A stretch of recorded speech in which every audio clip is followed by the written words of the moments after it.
In the small, picturesque village of Setubal, nestled within the verdant valleys of Portugal, a peculiar tale of spectral encounter took root. Mila, a 45-year-old woman, adorned in years and wisdom, frequented the centuries-old local church, a beacon of serenity amid the bustling rhythm of village life. One particular evening, as the sun cast long shadows and the village began to sleep, Mila entered the sacred stone edifice, seeking solace in the stillness of the hallowed place. Much to her surprise, there was another woman present, silhouetted against the dwindling daylight that painted the stained glass windows with ephemeral colors. She sat alone in the front row, her raven-black hair cascading over her shoulders, her back rigidly straight. Feeling a chill, not quite explainable by the evening air, Mila quietly moved to occupy a pew in the back row. She couldn't put her finger on it, but a peculiar unease had started to creep over her, like the invisible cold fingers of winter tracing a path down her spine. Suddenly, the woman in the front row turned. Her movements were deliberate and slow, her head twisting unnaturally to reveal a ghastly countenance.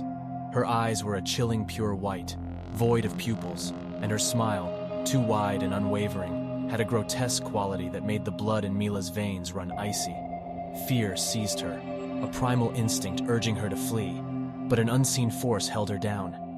It was as if her limbs had turned into the same stone as the church itself, frozen in an eternal state of terror.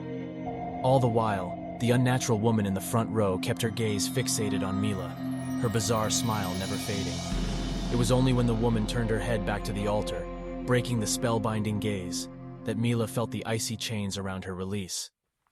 She stumbled towards the exit, each step echoing the pounding of her heart, leaving behind the eerie stillness of the church. Once outside, she gasped for breath, her trembling hands gripping the iron gate for support. The gentle moonlight seemed sinister now, casting ominous shadows on the cobblestone path. Upon recounting her tale, the villagers whispered of a demonic entity, said to be attached to a certain relic within the church, a silver crucifix brought from a far-off land.